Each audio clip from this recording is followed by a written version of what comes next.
Manood,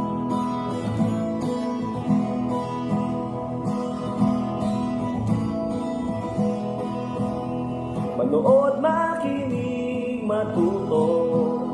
Manood, makinig at matuto. May aral natin ang kwento ng bayan ko. Magandang araw! Isang bagong paglalakbay na naman mula sa kaban ng mga kwento ng bayan ko ang ating pagsasaluhan ngayon. Ako nga pala si Teacher Faith na maghahatid sa inyo ng mga kwentong kapupulutan ng aral. Ang babasahin ko ngayon ay isang kwentong tungkol sa magkaibigang Kasanag at Bakunawa. Ngunit meron silang pagdadaan ng problema. Aalamin natin kung ano ang mga problemang ito at paano kaya nila ito naisalba. Ang pamagat ng kwento ay si Kasanag at ang pagbalik ng liwanag. Isinulat ni Michelle Love G. Las Piñas, iginuhit ni Brando P. Banga, at binigyang buhay ng inyong lingkod, Faith Jari Tamurete Villarin. Kami ay mga guro ng Schools Division of Iloilo City. Handa na ba kayong maglakbay sa kaban ng mga kwento ng bayan ko? Halina't makinig! Si Kasanag at ang pagbalik ng liwanag. Sa kailaliman ng karagatan, sa bandang kanluran ng Kabisayaan, mayroong naninirahang isang dambuhalang nilalang. Balat niya'y parang batong luntian, at ang kanyang pakpak, sinlaki ng bangkang lumalayag. Kinatatakutan sa buong banwa. Siya ang dragon na kung tawagin ay Bakunawa. Ngunit, lingid sa kaalaman ng iba, ang halimang sa tubig ay may kaibigang tagalupa. Ang pangalan niya ay Kasanag, isang binatang mabait at masipag. Matagal na panahon nang sinisisi ng mga tao si Bakunawa sa pagkawala ng buwan paminsan-minsan. Yan ang dahilan kung bakit simula pagkabata nananatiling sikreto ang kanilang pagkakaibigan. Isang umaga, sumisid sila muli sa kailaliman ng dagat. Libangan kasi nila ang magtipon ng mga kayamanang lumulubog kasama ng mga nalunod na sasakyang dagat. Noong araw na iyon, isang kahon ng mga gintong alahas at mamahaling bato ang kanilang nakalap. Habang sila'y pabalik na sa kuwebang pinagtataguan nila ng kayamanan, bigla na lang nagdilim ang kalangitan. Humampas ang napakalakas na hangin. Pshhh! Isang nakabibinging huni ang humugong sa impapawid. Narinig ko na dating huning yan, ang sabi ni Bakunawa. Halika, sundan natin ang tunog. Tugtong naman ni Kasanag at pinasakay siya ni Bakunawa sa likuran nito. Maya-maya pa, bumuhos ang malakas na ulan. Doon naman sa malayo, isang sasakyang dagat ang tila ininuduyan ng malalaking alon. Ayaw na sayang nilang lumapit pa sa barko dahil baka makita ng mga sakay nito si Bakunawa. Ngunit narinig nilang muli ang huning nagkagagambala.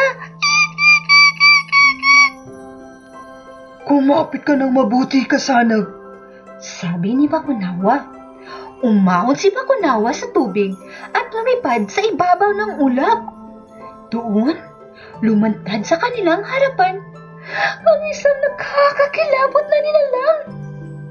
Ang balahibo nito ay kasintalas ng espada. May mga kuko itong kasing haba ng kawayan.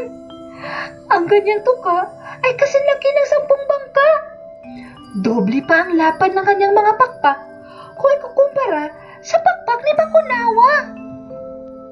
Sa isang hampas ng kanyang dambuhalang mga pakpak, tumagilid ang sasakyang dagat. Sa dalawang tagos ng kanyang matatalas na kuko, tumagas ang tubig na siyang kinalubog ng barko. Tulungan natin sila. Sigaw ni Kasanag. Masyadong mapanganib. Ibabalik muna kita sa kuweba. Magtago ka roon. Wika ni Bakunawa.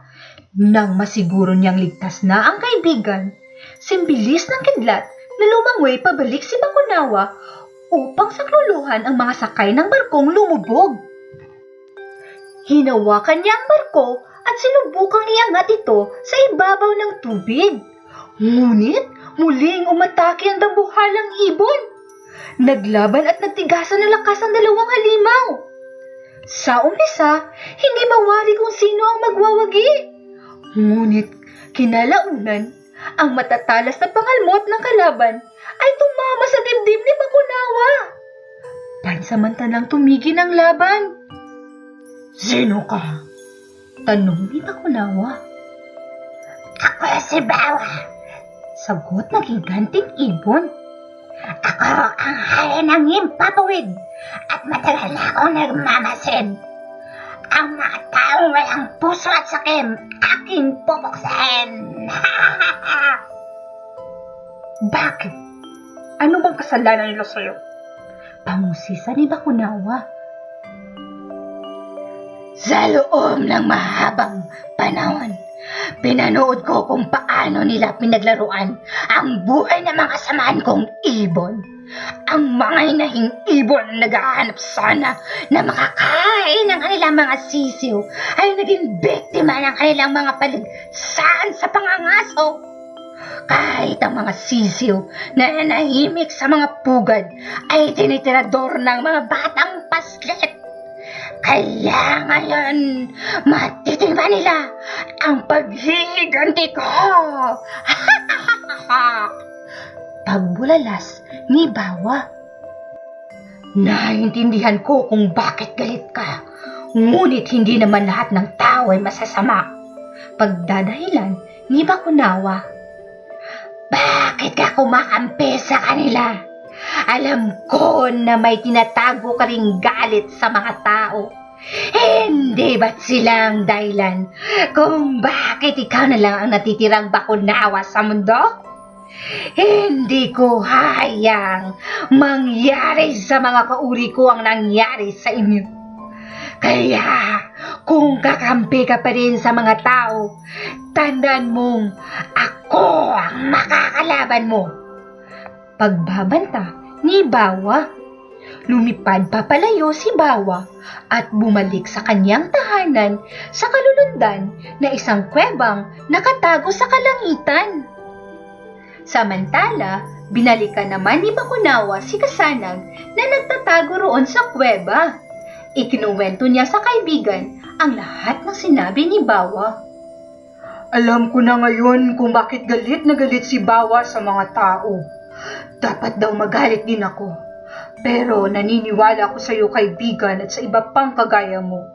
Kaya asahan mong ako'y kakampi mo habang buhay. Ngunit dapat kang kumilos upang iligtas ang iyong mga katribo. Ipunin mo sila. Lumipat kayo sa malayo at huwag nang babalik pa. Pinagplanuhan nilang mabuti kung paano kukumbinsihin ang mga katribo ni Kasanag na lumipat ng matitirahan. Nang sumunod na araw, ang lahat ay nabahala. Wala na akong mahuli sa dati kong pangisdaan. Ang sabi ng isang mangingisda. Ako rin. Mula umaga hanggang buong hapon akong sumisid. Ngunit walang kahit na anong pagkain dagat. Dugtong naman ng isa. Lahat ng mangingisda ay nagrereklamo. Kahit ang kanilang pamilya na naghihintay sa dalampasigan ay walang humpay ang pananaghoy. Pumagitna si Kasanag at nagpresenta ng kanyang sarili. Mga kaibigan, alam kong ito ay isang malaking hamon para sa ating lahat. Ngunit kung mananatili tayo sa lugar na ito, magugutom ang ating pamilya. Pakiusap, bigyan ninyo ako ng 3 araw upang maghanap ng ating malilipatan, kung saan maraming isda at iba pang pagkain dagat. Hindi ako babalik na walang dalang magandang balita. Pangako ni Kasanag. Ang lahat ay sumang-ayon kay Kasanag. Malaki ang tiwala nila sa kanilang pinakamahusay na maninisid at mangingisda. Lumayag paalis si Kasanag kahit palubog na ang araw. Nakipagkita siya kay Bakunawa. Tagumpay ang ating plano, kaibigan. Pagbabalita ni Kasanag. Mabuti naman. Sasamahan kita papunta sa isla. Tiyak na magugustuhan niyo roon. Wika ni Bakunawa. Maraming salamat. Niligtas mo kami kahit wala ka ng pamilya ngayon ng dahil sa aming mga tao. Paghihikbi ni Kasanag. Walang anuman, Kasanag. Kahit na ikaw lang ang pamilya ang nakasama ko, naging masaya ako. Protektahan mo ang iyong mga katribo, kagaya ng ginawa mo sa akin. Tanggapin mo ang kwintas na ito bilang alaala ng ating mga pakikipagsapalaran. Ako na ang mahala kay Bawa. Pangako ni Bakunawa. At iyon na ang huling gabi na nagkasama ang matalik na magkakaibigan. Sa huli, hinirang na pinuno ng tribo si Kasanag.